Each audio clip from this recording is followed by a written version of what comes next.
gentlemen, for joining us, and welcome again to the third edition of the Great India Retail Summit. We have a leadership trialogue here focused on growth at what cost, rethinking expansion, profitability, and power beyond 2030. Now, if we look at the commentary by some of the top retailers in India over the last 4 to 6 quarters, there's something interesting which has come up. Expansion has not stopped, but if I can use the word obsession with expansion, has clearly reduced.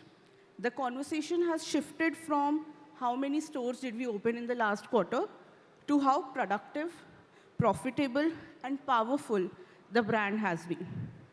Growth is no longer the goal, rather disciplined and strategic growth is the goal. On that very note, I think, Jayanti, I'll start with you. Personally, as the CEO, have you become more selective, not just about where you expand physically, but also where you expand as a brand? It's a little bit of a mixed answer to kind of speak honestly. I would say a yes and a no. Yes, we have become very selective in how we expand, because I think gone are the days when we are expanding at the reckless pace that we were expanding a few years back. No, because I think from a home perspective, right, we are in a very unique space currently. Home as a category is right now booming in India. We are redefining a lot of our spaces that we live in. They are becoming smaller. We are looking at international experience. We are looking at a very cohesive design. So there are a lot of new customers which keep getting added in the bucket. So it's a little bit of a choiceful thing between how we expand, and at the same time, we are cognizant that the consumer is today expanding and wanting more of home products to look at. The third part is, for me, expansion is not just physical. For me, reaching the customer, whether it is through online opening of PIN codes, whether looking at access, I think that also is a part of the expansion strategy. So for example, today for Homecentre, we have furniture only in 8,000 PIN codes in India. Can we expand to 12,000 PIN codes? And that may not be a physical thing, but it is definitely a digital expansion. And sadly, or I don't know, fortunately or unfortunately, digital expansion also happens once a consumer has experienced the store. So a little bit of both happening together, and that's the space that we are in currently. Yeah. Excellent. Thank you. I think two very important threads. There's choiceful expansion and your bit on the digital expansion. Amitabh, I'll come to you. Same question. Jayanti spoke about choiceful expansion. How selective have you personally become on how you expand the brand, whether it's new categories, new channels, even new pricing segment? Thank you. Good afternoon, everyone. Of course, if you run a business of retail, expansion is the most logical conclusion going forward. And yes, I understand that. Before I go ahead, I want to give you guys some context to expansion. Way back in the early 2000s, when India was opening up as a market for retail, it was what is called the gold rush. Everybody was building malls, streets were coming up thick and fast, and everybody was in what is called FOMO, right? I'll miss out if I don't go and open stores. And that began the advent of footprint expansion, so to speak. Of late, a lot has happened in the last 2 decades. Brands have been built, brands have lost out, retail has been built, retail has been lost out. So it's been a mixed bag for most of us.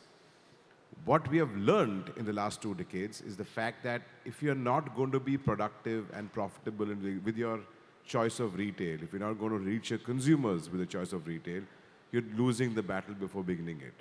So what I sense for us is that it has to be a logical expansion. I concur with Jayanti that the fact is we go where the consumer is. Now we are at the consumers, we're here to serve the consumer. If he or she wants to buy us from a retail store or from an online channel or a quick commerce, who am I to question that? We've got to be available at every point of time to be available to serve this consumer. What we have noticed is that few markets have come out really strong on high streets. Few markets have come out very strong on malls. Few markets have come very strong on quick commerce. So we've got to keep checking for health checks, where our business is coming from. And I handle two brands very interestingly. One is a US Polo, which is a different legion altogether. And there's one brand called Flying Machine, which is fast fashion, younger. The choice of expansion for both the brands are chalk and cheese. While I will look at higher rental properties with great per square foot returns for a US Polo, I will look at a lower grade for a Flying Machine, not because of the fact that the brand doesn't have the salience yet. It's more about the kind of pricing we do at.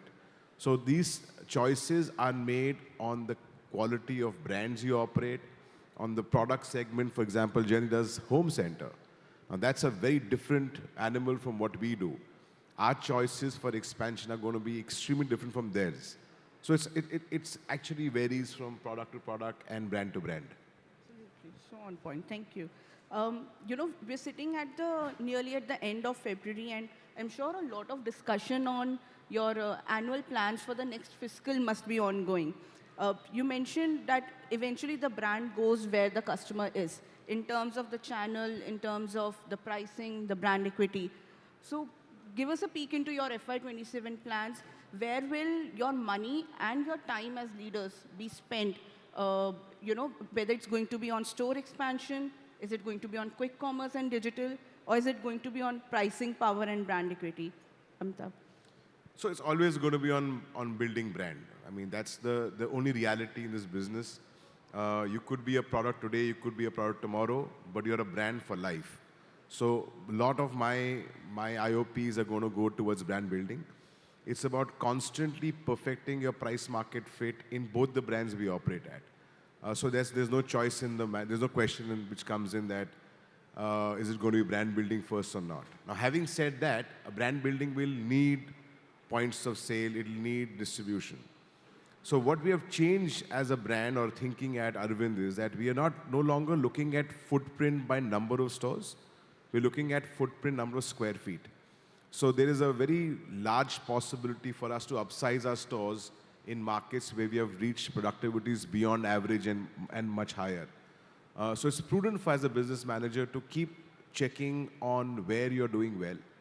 Try your level best, negotiate with your mall partners and your rentals landlords and say, can I get more space? Because somehow, हमारे शास्त्रों में लिखा है कि वास्तु में कुछ जगह अच्छी होती है. Right? So you got to go to those kuch jagah and make it bigger for yourself. And that's what we mean by making our square footage large. Chasing footprints just because there's a market for it is no longer the ambition at Arvind. We don't want to open stores to put a number onto our scorecard. So our expansion is going to be on sensible locations, upsizing our stores, creating better experience for consumers. And that's the real mood point. And going back, we've got department stores who do a great job. We've got online players, marketplaces who do a lot of heavy lifting for us. So as long as you serve them well, you serve your consumers well. Very interesting point. And the same store sale growth metric, I think that has come into the focus a lot over the last few quarters, like you highlighted. Same sales, same growth metrics is the only metrics to look at. I mean, if your sales growth are happening and you have operation leverage, you're bound to make more money. Now, there are also cases where same stores become more expensive, and that's the hardship of life. But yeah, same sales, what do you call, LFL growths, they are the bedrock of our business. Okay. Jayanti, same question, a peek into your AOP for FY27. Yeah, now that you asked this question, because we are right in the midst of that annual operating plan. In fact, we're just a week away from submitting that to the board. I can give you a sneak peek if you want. One, I think from a home perspective, okay, and this is very unique because Amitabh gets a very deep fashion expertise and I get the home expertise here. What is happening in home is we have to understand that we are slightly behind the curve as compared to fashion. Right? So it's still something where people are exploring, they want, etc. And we are up against the unorganized carpenter industry. That's what it is. And if you look at the Homecentre experience, right, we cover every aspect of your home, whether it be a kitchen, whether it be a bed, whether it be a furniture, whether it be any aspect of your home. So for me, the large part of the capital deployment will go in actually building the depth of the home. And that is, for me, the brand building happens, where people understand that as I build depth, I will get consumers understand that I'm a serious player. I don't have to go to 10 different places to solve for my home needs. It's a one-stop destination. Also, by the way, it adds up to my same, same whatever the LFL metrics that we mentioned, right, which is comp metrics. It mentions that. What it means is that I have to expand in building the store of the future, which is the format where every solution of the home is under one roof. It is a format that is doing exceedingly well with us. So whether you want a furniture, whether you want a bookcase, whether you want a pot, a pan, a bed sheet, a pillow, a mattress, it is available under one roof. And that is what we are going to invest in. Second part of our journey is that whether we like it or not, consumers are today becoming very, very choiceful of the number of minutes in which they get the product, especially in the home sector. They don't want to wait. I have a guest today, and can I get a dinner plate which looks good? That's the consumer mindset.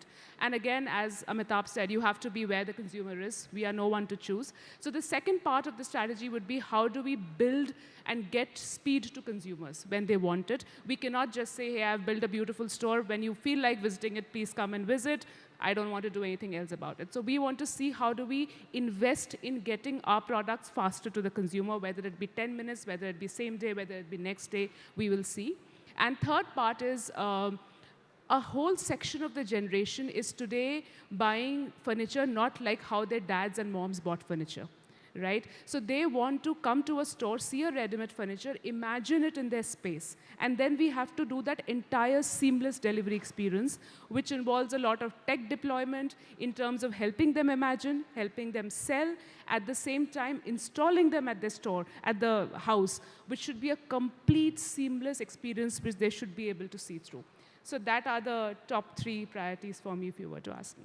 One quick follow-up, Jayanti, about speed, which you highlighted. For a brand which operates at the scale at which you operate, how do you plan to incorporate the speed aspect? Is it going to be partnerships with the existing players, or an own fulfillment channel comes into the picture here? Yeah, so a combination of a lot of things. I think, one, we have to decode what speed means for each of the categories. For example, some of the categories which a consumer has an immediate need, what is the speed he's looking for? So for example, as I said, 10 minutes kitchen, 10 minutes tabletop or crockery maybe, but nobody is expecting furniture in 10 minutes. So we are going to define what are the speed parameters which the consumer is really looking for. Second, in choice of building that speed parameter, how much will the consumer pay for it? Because at the end of the day, it has to be profitable as well. So it will be a combination of some partnership from existing players of quick commerce and e-commerce, but we are also building speed as an intrinsic home center capability. Can we do furniture as a next day delivery, for example? Those are the things that we will be investing on as well. Interesting. Amitabh, quick follow-up here. At the brand, are you also looking at investing in this speed, fulfillment channel in-house, or a partnership with existing players is only the mode that you are, experimenting with? Of course, I mean, without investing in the right places, you can't grow your business and enterprise. It's imperative for brands to constantly embrace technology when it's this close to you. And people talk about AI gen tools today, etc. And we are still to adopt most of them. But what is now become par for the course? I mean, you cannot expect not to serve a quick commerce channel any longer. You can't expect to run a business and say, oh, I'm not e-commerce friendly. I think we should be an offline brand. Those choices are long gone. Now it's a generation coming in for whom shopping is no longer an experience but a necessity.